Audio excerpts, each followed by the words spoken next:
Hey guys, it's Keith Kelfus, and in this video I want to talk about putting the cart before the horse. Have you ever heard that saying? I know you've heard it. I've heard it since I was a kid, and if you really think about it, it makes a lot of sense. And you have to be at a certain place in your life to really appreciate that you can't put the cart before the horse. And if you do it, you're going to cause a problem, you're going to cause a challenge, an issue. So to start that out with the lesson, I want to share with you a story in a book that I read about a year ago. It was amazing, called the One Minute Millionare by the Chicken Soup guys. And in this book there's a story about a Vietnamese couple from Vietnam in the 70s called Lee Van Vu. Lee Van Vu and his wife lived in Vietnam, and they were very wealthy, self-made, and they lost everything during the Vietnam War, and they were forced to move to a different part of Vietnam. I mean, just lost everything. And from scratch, Lee Van Vu was able to rebuild everything and become wealthy again. And the war continued, and he lost everything again. I mean, just wiped out. Imagine losing everything. And it got to a point where it was just him and his wife on a small fishing boat with a couple belongings and some gold. And she actually found him in the middle of the night about to jump over the edge and commit suicide. And she cried and said, you know, Lee, we've been through everything. We've lost everything, and we've got it all back. Don't do this. We can do this. And, you know, she convinced him not to. And they actually went out to the Navy ships in the harbor where the U.S. Navy ships were. And Lee Van Vu had a cousin in America who owned a bakery. So he pretty much, him and his wife, begged the Navy ships, the U.S. ships, to please take us to the U.S. We'll give you everything we have. And they did. And then around that time in the 70s, they actually arrived in the United States, broke, penniless with nothing, and they actually got jobs in a mall at the bakery, at their cousin's bakery in the United States, in Texas, I think it was. So for a year, all they did was sleep on bags of flour, eat nothing but baked goods. They would shower and wash up in the mall bathrooms, and they never left the mall once. They actually lived in the back of the bakery and worked like 90 hours a week, and they saved every penny that they made. And the story is really amazing because Lee Van Vu's cousin offered Lee Van Vu and his wife the opportunity to buy the bakery outright with a down payment. So it was like 35 grand. So the first year, making, you know, barely anything, they worked constantly.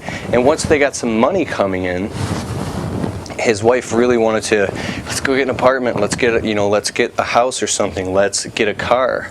And he said, no way, because we have to come up with the money to buy this bakery for the down payment. And if we buy a car, well, we're going to need insurance, and then we're going to need gas, and we're going to have to drive places, and we're going to end up spending all that money, that incurred expense. And if we get an apartment, then we're going to have to get renter's insurance and all the things an apartment needs, and it's going to take us forever to come up with this down payment.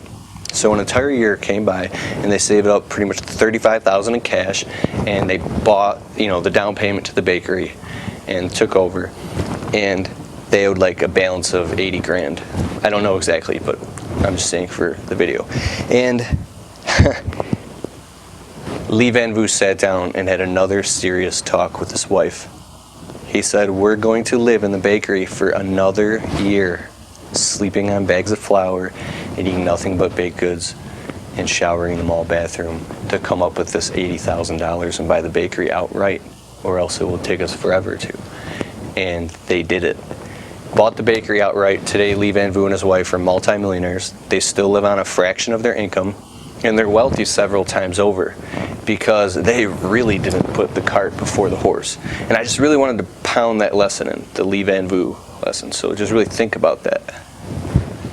Now come present day and think about your life. Think about America and what we watch on TV and all the advertising garbage that's been pounded into our heads since birth of what it means to be successful, and how Madison Avenue and magazines and MTV and all the crap we see, and in the shopping malls, and when you drive in all the brand new cars. Because when I was younger, I was really frustrated by that stuff because I thought all these people were successful and I wasn't. And I learned that most of those people are broke. They're just living, you know, up to their eyeballs in credit and in debt so they can appear. They're putting the cart before the horse so they can appear successful. And we still make the mistake of driving new cars and doing things and wearing these nice clothes thinking that makes us successful, and it doesn't. And just because, you know, a million broke people believe it doesn't mean that it's right. It's absolutely wrong, and you got to run in the opposite direction. So in this video, I really want to tell you, you gotta buckle down, especially when you're getting your own business off the ground and you start making more money. That's not your money, it's the business's money. Because every time you spend your personal earnings on things and shiny things, you're flatlining and just killing your wealth. You're gonna be 65 one day and you're gonna have to retire. More than likely you're gonna make it to that age. And think about the people in your life that are, in their 50s and 60s and 70s and they're living off welfare and Social Security. It's really common. And I'll tell you what, I don't know for a fact, but from everything I've studied and researched, Social Security is going to be completely bankrupt.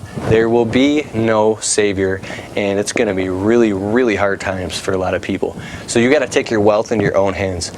And it's going to take getting over a lot of personal guilt, a lot of personal vendettas and things that you think make person successful, but I want you to buckle down, not spend money on anything, and reinvest back into yourself, into your education, into your business, and really, really, really not care about what the Joneses have because they're broke. Who cares about what anybody thinks?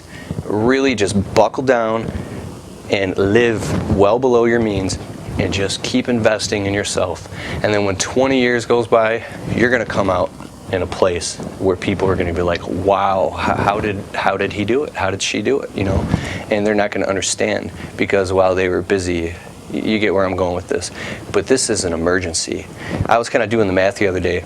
If I'm 30 now and I retire at 60, and I just want $1,000 a week income, let's just say inflation doesn't change and it's all cash, I would have to save $50,000 a year for the next 30 years to have pretty much 1.8 million, which would give me $1,000 a week, enough to be comfortable. How am I going to save 50 grand a year? It is an emergency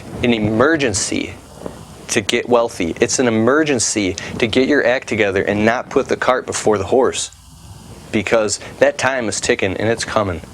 And would you rather be worn out and tired and exhausted, dragging your butt to work at 55, 65, 70 years old to make the bills? Or would you rather do it now, buckle down now, and pay those dues now, so when you're that age, you will be able to relax?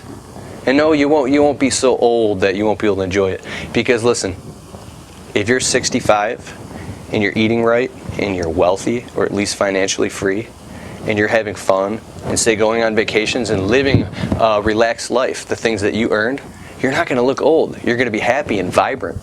So just think about that stuff. Don't put the cart before the horse, especially when you're getting your own business off the ground. Reinvest that money back in your business. Live like you were broke. Trust me, it will pay off. So I'm Keith Kelvis, and thanks for watching.